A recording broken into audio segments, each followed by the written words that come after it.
در روزهای دهه آخر ماه شریف رمضان بیشترین صدا میکرد در ابتدای آمدی ماه شریف رمضان خب صداها پخش میشد که از جانب حکومت بعضی چرابینی ها به خاطر پست کردن شدت افزایش بازار کرده ایستادند.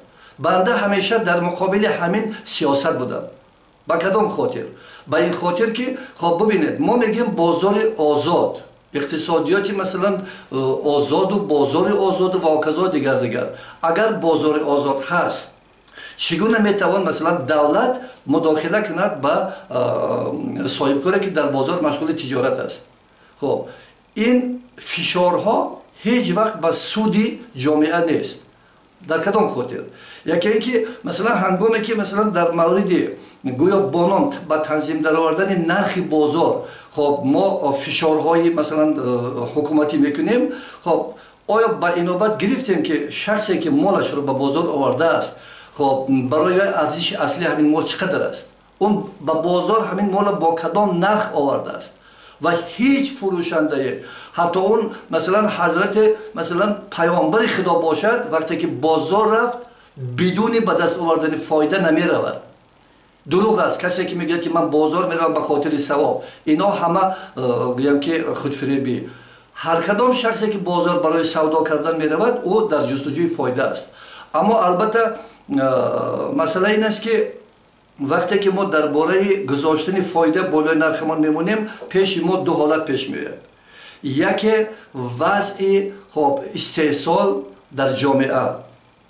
خب وضع استحصال اگر در جامعه خوب باشد، رقابت در بازار شدت میگیرد، مال زیادی در بازار پیدا می شود و همین رقابت خودش مسئله نرخ حل میکند، مسئله تنظیم نرخ حل میکند. فروشنده به خاطر اونه که مالش تا انجام روز پوسیده نرود، صفتش پسوده نرود، کوشش میکند که در مقابل رقیبش چند پیسه مثلا نرخش پایان فرارد و مالش تیزتر به فروش برآورد. خب از این نقطه نظر ما سر نوبت اول به همین سوال ما جواب پیدا باید بکنیم که آیا وضع استحصال امروزه جامعه ما با طلبات بازار موافق هست یا نه؟ من فکر میکنم که کاملا موافق نیستیم. طلبات زیاد هست، تأمینات نیست. خب و در مابین همین نامتناسبی بین تأمینات و بین طلبات یک حالت بسیار ناگوار دیگر هم هست که اینجا این ناگواریه مثلا من میزنم سر دولت، سر حکومت. این چی است؟ در بیشتر کشورها، مملکت‌های دنیا بازار داخلی با تنظیم با دیگر راه می‌دارند. یعنی که محصولاتی که در داخل کشور استحصال کرده می شود به حدی که طلبات بازار هست، دولت کوشش میکند که در همین حد مالش بیرون نرود، یعنی به استعمال کننده های داخلی خب رسد. وسیلهش در کجا است؟ وسیلهش در این است که ما گمرک داریم. خب در مناسبت های گمرکی خب یکی از راه های پیشگیری کردن خب در با وسیله گویم که پس کردن باج، مثلا خراج بازار، یعنی خود محصول کسی که محصولات مثلا میخواهد که از داخل جمهور بیرون برآورد، وقتی که وی گرفتار شدت گمرکی میشود مجبور میشود که قفا نشینی کند، اینه که مال در داخل بازار کشور ماند. یک. دوم، وقتی که برای وی امتیازهای باج و خراجی بازاری تامین کرده می شود، خب فروشنده می‌بیند که خب طریق پس کردن شدت باج و خراج و یک مقدار همین فایده که انتظاریش میکشد در همین داخل پیدا میکند. بنابراین متوجه می شود که بار در داخل با استعمال کننده داخلی کشور واگذار کرده شود. متاسفانه در همین سمت ما هیچ کاری نداریم. ما اگر همین گمرک ما، سیاست امروزه ما در اون پایه هست که اگر آخرین سیب و انگور و پیاز و کارتاشکای داخل کشور ما بیرون از کشور کشیم، کسی برای این باکی ندارد. خب برای چی باک ندارد؟ زیرا معلوم است که در خدمات ما منفیت است. از برآورده شدن مال و منفیت میگیرد. بنابر همین نامتناسبی بین خدمت دولتی، طلبات داخلی بازار استعمال کننده و پیشنهاد کننده انا همین نامتناسبی همین ناهمواری باعث آن می شود که خب ما همون یک قسمتی که ناچیزی که در مثلا بازار داخلی من امکانیتی به استعمال کننده رسانده داریم اینم بیشترش بیرون از کشور می شود. مسئله دیگر مسئله پس کردن گفتیم مسئله پس کردن نرخ بازار. خب مسئله پس کردن نرخ بازار چنانه که اشاره کردیم خب برای گذاشتن نرخنامه ها در بازار گوشت از 36 سومانی بالا نشود. خب نرخ را میگذارند فروشنده گوشت نرخ گذاشته است وقتی که خریدار میآید 2 کیلو گوشت میگیرد 80 سومانی نرخ 36 میبخشید من اگر از روی 36 فروشم خب کساد میشود.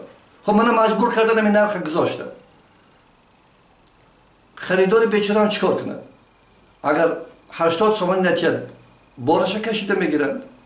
خب 80 سومانی تیاد این منتدار کردنه که نرخ مثلا گوشت 36 سومانی ارزان کرده شده اینه که 4 سومانی نرخش پس فرامد این کجا میشود؟ اینه که ریا و نفاق و منافقی مثلا جامعه می افزاید. لیکن سوال دیگر است که آیا راهی حل همین مسئله وجود دارد یا نه؟ در همین امکانهایی که ما داریم من فکر میکنم پورا وجود دارد. خب در همه گونه سیاست های جامعوی خب در همه سیاست های اقتصادی دولت ها خب یک اصطلاح هست اصطلاح داتاسیا یعنی پوشانیدن. دولت وقتی که بازار داخلی خودش میخواهد که به تنظیم درآورد خلق خودش در زیر پناه غمخواری خودش گیرد خب میتواند که با راه یکم تشبث کلی بازار را به دست صاحبکار دادن در کار نیست. دولت همیشه باید تشبث اقتصادی را در دست خودش نگاه دارد. این جامعه کپیتالیستی از جامعه فئودالی از جامعه سوسیالیستی از سوسیالیسم این کار میکرد. اما در جامعه های دیگری سرمایه‌داری متاسفانه خب ما سر این موضوع فکر نمیکنیم. دولت بیشتری مثلا البته کلی دولت های جهانی که نیستند. خب من در بیشتر مثلا دولت های خارج از کشور بودم مسئله تشبث اقتصاد در دست خود نگاه داشتن اول سیاست رقم اول هست. بنابراین راه پیاده کردن چی است؟ آخر باید در کل بازارهایی که ما داریم در شهر و در ناحیه ها و دیگر در قطار دکان های صاحبکار باید که نه کمتر از 5-6 دکان دولتی باشد. این محصولات های دکان های دولتی دولت خودش تامین کند داتاسیا گذارد بالای نرخ یعنی نرخ با راه مثلا پوشاندن ارزان کند از ارزش اصلیش پایانتر فرارد با جیب رعیتش موافقش کند. در اون صورت فروشنده ای که خب گویم که از طریق فعالیت صاحبکاریش در بازار آزاد برآمده است یکم اون هیچ وقت برای نرخ پایان کردن بالای شدت مثلا غضب کردن در کار نیست. خب یعنی ما پرینسیپی بازار آزاد در اون صورت رعایت میکنیم.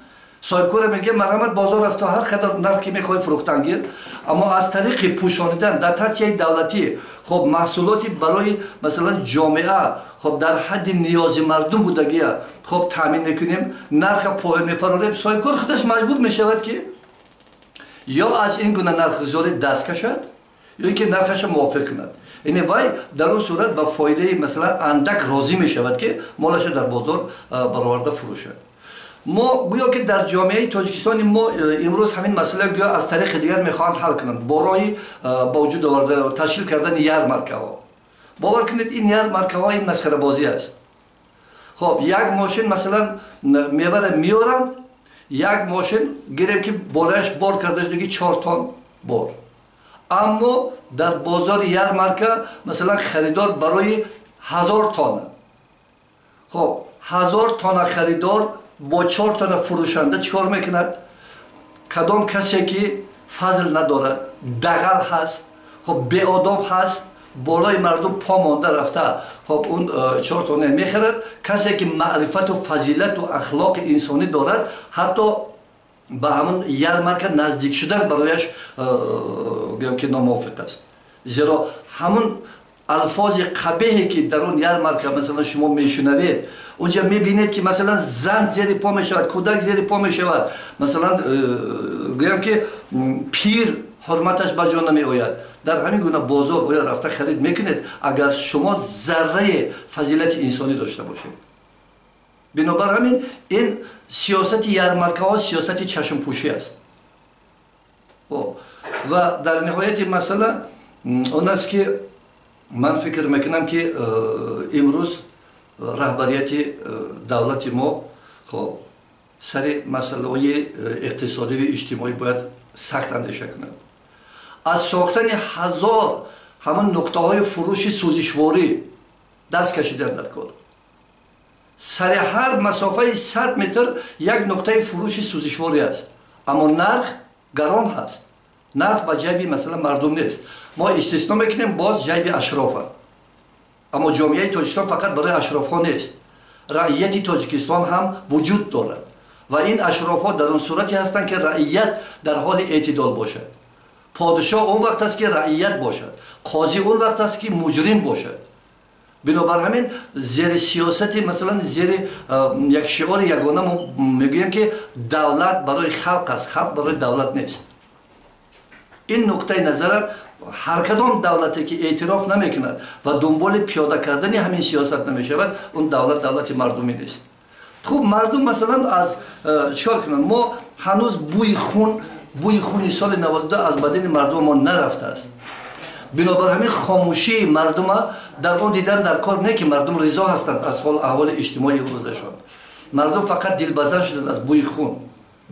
خب و البته مثلا من هم مثلا جانبدار آن نیستم که مثلا مردم با آشوب برآیند. آشوب ها هم یک بار خرابتر میکنند جامعه. هر کدام آشوب کشور از لحاظ اقتصاد و اجتماع و اخلاق و دیگر برای 50-100 سال دیگر قفا میپرتاید. امروز ما حال احوال یک خلق اوکراینی بیچاره که یکی از خلق‌های ستوده شده هستند، یکی از اقتصادهای پیشرفت جامعه‌ای بودند، یکی از بازارگرهای جهان بود اوکراین. امروز مثلا از نامتناسبی مثلا جامعه دیده شدیم که اوکراین در حال نابودی است. بنابر همین مثلا نگوید که ای دوست بر جنازه دشمن چو بگذری شادی مکن که بر تو همین ماجرا رسد. مثلا آشوب و مثلا گویم که صدا بالاکنی های مثلا نامورد برای هیچ کدام جامعه توصیه نمی شود. اما توصیه می شود خب حکومتدارها که خب در باب رعیت اندیشه جدی‌تر نمایند، در باب تنظیم مناسبت‌های جامعه‌ای اندیشه خوبتر نمایند. خب از آنه که مردم مثلا خاموش میشوند، این خاموشی به کام خود استفاده نباید کرد، زیرا آمد و ناآمدنها بگذرد، این جهان به ما و با ما بگذرد. دامن صحرا گذاشتیم، یک زمان دامن صحرا بگذرد. عهد هر کدام حکومت میگذرد. آثاری که او از خودش، نقشی که از خودش برای تاریخ میماند، حکومت‌ها باید دنبال این گپ باشند.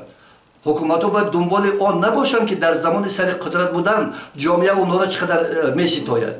زیرا زور می‌ستاید، ناتوان زور می‌ستاید. اما وقتی که مثلا زورها از سر قدرت میروند، جامعه بهای خودش اون وقت برگشته از نام می‌کند. بنابراین من هم به صفت یک دوستدار همین جامعه آرام و زیبای تاجیکستان عزیز بسیار میخواستم که صحیفه های تاریخ دولت و حکومت و کشور ما در اون پایه باشند که 7-8 نسل بعد ما برای این زمان زندگی کردگی ما افتخار کنند که پدرهای ما این گونه زیبا زندگی کردند، این گونه زیبا جامعه ساختند، این گونه زیبا مثلا کشور پیش بردند، اخلاق و معرفت جامعه پسندیده کردند.